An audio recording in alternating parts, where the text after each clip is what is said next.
এদের ত্রাণের দরকার নেই, এদের ভালো একটা রাস্তার দরকার, জানি পরবর্তীতে ভবিষ্যতে জানি তারা ডুবে না যায়। বাড়িঘর সুন্দর, কিন্তু লাভ কি যদি রাস্তাই না থাকে। চারদিকে শুধু পানি আর পানি, আর অন্যদিকে চলছে ত্রাণের জন্য হাহাকার। এতগুলো মানুষকে আমরা আমাদের মতো চেষ্টা করছি ত্রাণ বিতরণের জন্য। আজকে দ্বিতীয়বারের মতো আমরা 2 জায়গায় ত্রাণ বিতরণ করতে পারলেও আমরা সব জায়গায় ত্রাণ বিতরণ করতে পারি নাই। তাই আমার মনটা ছিল ভীষণ খারাপ। সম্পূর্ণ ভিডিওটা না দেখলে বুঝতেই পারবেন না মানুষের কি একটা অবস্থা ক্রিয়েট হয়েছে।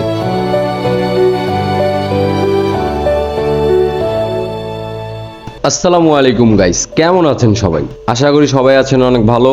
আমি মিনারুল হক আপনাদের কাছে চলে আসলাম নোয়াখালী বেগমগঞ্জ চৌমুহানি থেকে দ্বিতীয়বারের মতো ত্রাণ বিতরণের নতুন একটা ভিডিও নিয়ে। আজকের ভিডিওতে আমার সাথে থাকছে জীবন, মুন্না ভাই, শামীম ভাই, রাজ, সোহাগ, সুমন ও রুহুল ভাই। প্রথম দিন ত্রাণ বিতরণ করতে গিয়ে আমি বুঝতে পারি আমরা যতটুকু করছি এটা আসলে খুবই কম ছিল। তাই আমি আমার সকল বন্ধু বান্ধব, ভাই ব্রাদারকে বর্তমান বন্যা পরিস্থিতি সম্বন্ধে জানাই। আলহামদুলিল্লাহ সবার অনেক ভালো রেসপন্স পাই। আমার অনেক বন্ধু বান্ধবী আমাকে নগদ টাকা পাঠায় এবং অনেকে টাকা পাঠানোর অনেক আশ্বাসও দেয়। এর মধ্যে আমি খবর পাই যে জীবন, শামীম ভাই, মুন্না ভাই ওনারা ত্রাণ নিয়ে নোয়াখালী বা ফেনীর দিকে আসতেছে। তাই আমি তাদের সাথে তাড়াতাড়ি যোগাযোগ করে জানাই যে ভাই আপনারা ত্রাণ নিয়ে নোয়াখালী বেগমগঞ্জে আমি যেখানে আছি সেখানে আসেন। এখানে ভিতরের দিকে কিছু এলাকা আছে যেগুলোতে অন্যরা ত্রাণ সামগ্রী নিয়ে পৌঁছাইতে পারতেছে না। ঢাকা থেকে যারা ত্রাণ সামগ্রী নিয়ে আসতেছে তারা শুধু যে জায়গাগুলোতে পৌঁছাইতে পারতেছে সেই জায়গাগুলোতেই ত্রাণ বিতরণ করতেছে, অথচ ভিতরের দিকে অনেকে 2-3 দিন ধরে না খেয়ে আছে। তাদের খবর নেওয়ার মতো কেউ নাই। ব্যাপারটা জীবন ও মুন্না ভাই বুঝতে পারে এবং তারা প্রায় 1000 মানুষের জন্য শুকনা খাবার ও অন্যান্য পণ্য সামগ্রী নিয়ে আসে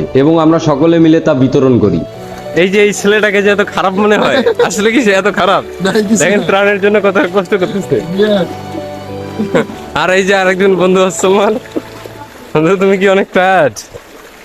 মানুষের জন্য কাজ করতে আসি, এটা শান্তির টায়ার, শান্তির টায়ার। এই যে আমাদের শামীম ভাই, সামনে আছে মুন্না ভাই, সবাই মিলা যাইতেছি ত্রাণ দিতে। এই জন্য অনেক ভালো লাগতেছে নাকি ভাই? সত্যি কথা ভাই, মানুষের উপকার করতে পারলে কি যে একটা ভালো লাগা কাজ করে সেটা আপনাদেরকে বলে বুঝাইতে পারবো না। আর এই যে এতগুলা মানুষ যে এখানে আমরা কাজ করতেছি, কারো এক বিন্দু পরিমাণ কোনো স্বার্থ নাই। সবাই নিঃস্বার্থভাবে নিজ নিজ জায়গা থেকে হেল্প করতেছে মানুষদের। আর আমি সকলের উদ্দেশ্যে বলতে চাই আপনারা সকলেই এগিয়ে আসেন এই বন্যা পরিস্থিতি মোকাবেলার জন্য। কোনো বড় কাজ এককভাবে করা পসিবল না। সবাই মিলে কাজ করলে যে কোনো বড় কাজকেও অনেক ছোট মনে হয়। আমি শুধু আমার কথা বলবো না, আপনারা যে কোনো মাধ্যমে, যে কারোর মাধ্যমে বন্যা পরিস্থিতি মোকাবেলায় এগিয়ে আসুন। আর আপনারা অনেকেই জানেন যে এর আগে আমরা বেগমগঞ্জ কৃষি প্রশিক্ষণ ইনস্টিটিউটের সকল শিক্ষক ও ছাত্রদের পক্ষ থেকে প্রায় 150টা পরিবারের জন্য থাকা ও খাওয়ার ব্যবস্থা করি। যদি আপনারা আমার মাধ্যমে অর্থ অনুদান করতে চান তাহলে সেই সব মানুষগুলো উপকৃত হবে। এছাড়াও আমাদের আরো পরিকল্পনা আছে, যদি বেশি পরিসরে অর্থ সংগ্রহ হয় তাহলে সেই সব অর্থ দিয়ে বড় পরিসরে ত্রাণ সামগ্রী বিতরণ কার্যক্রম চালিয়ে যাব। অন্য কোনো মানুষের জন্য ওনাদের খাবারের ব্যবস্থা করতেছে না। আছে না কোন আল্লাহ কেরে কইব ভাই, অনা আর আল্লাহ আর আইতো। এই দেখেন কি অবস্থা, অবস্থা খুবই করুণ। তো ওদিকে আর যাওয়া পসিবল না, ওদিকে আরো পানি। ওই গর্তটা ঢুকে গেছে, ওই যে ভিতরে একটা করে সব হলো গৃহবন্দী, সব মানুষ পানিবন্দী আছে। মানে এর ভিতরে তো সবার দৃষ্টি আকর্ষণ করতেছি, পরিষদের দৃষ্টি আকর্ষণ করতেছি, এখানে একবার হলো আসবেন। এখানে মানুষ আসলে এখানে কেউ আসে না, এদিকে কেউ আসে না, এদিকে গৃহবন্দী আছে। এদের ত্রাণের দরকার নেই, এদের ভালো একটা রাস্তার দরকার, জানি পরবর্তীতে ভবিষ্যতে জানি তারা ডুবে না যায়। বাড়িঘর সুন্দর, কিন্তু লাভ কি যদি রাস্তাই না থাকে। রাস্তা নেই।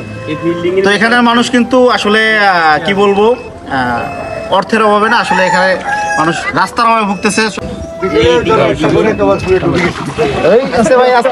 ঘরে বসে স্ট্যাটাস দেওয়া যায়, কিন্তু যখন মাঠে নামবেন বা মাঠে আসবেন তখন বুঝতে পারবেন যে মানুষ কতটা কষ্টে আছে।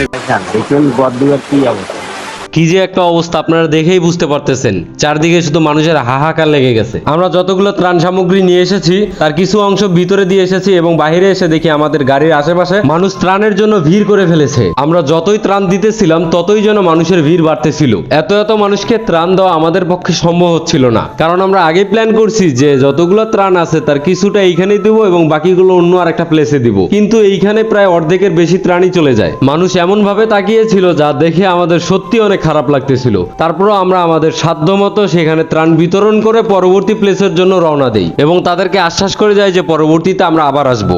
আরেকটা গাড়ি আসতেছে। আচ্ছা আমি আসি তাইলে।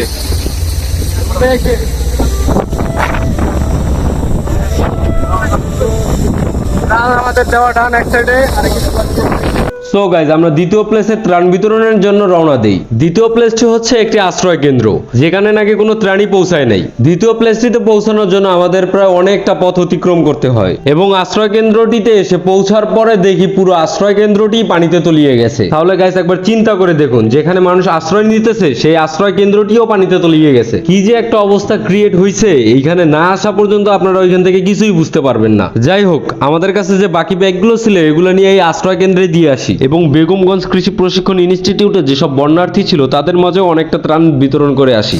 গাইস আমি আজকে 2 সপ্তাহ ধরে এই জায়গায় আছি। এই গত এক সপ্তাহে বন্যা এতটা অবনতি হয়েছিল বইলা বুঝা যাইব না। এইভাবেই তো আমাদের করতে হয়েছিল। আর আমরা সকলকে হেল্প করার চেষ্টা করতেছি, আপনারাও এগিয়ে আসুন আমাদের সাথে। Thank you.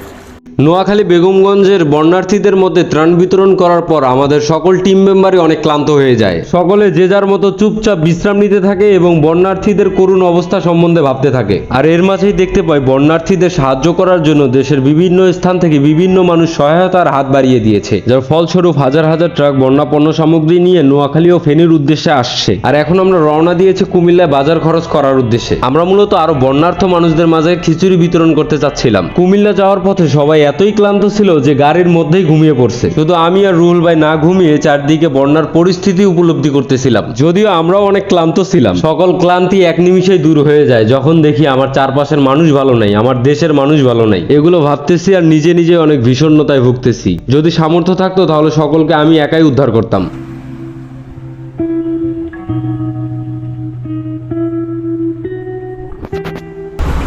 গাইজ আমরা এখন খিচুড়ির জন্য কেনাকাটা করতে যাচ্ছি। সব কিছু বাজার খরচ করবো, দেন একটা ছোটোখাটো খিচুড়ির আয়োজন করতেছি। তো সব কিছু আসলে একা করতে সম্ভব না, সবাইকে এগিয়ে আসতে হবে। আমরাও করতেছি, আপনারাও করেন, তাহলে দেখবেন বন্যার্থ মানুষগুলো উপকৃত হবে।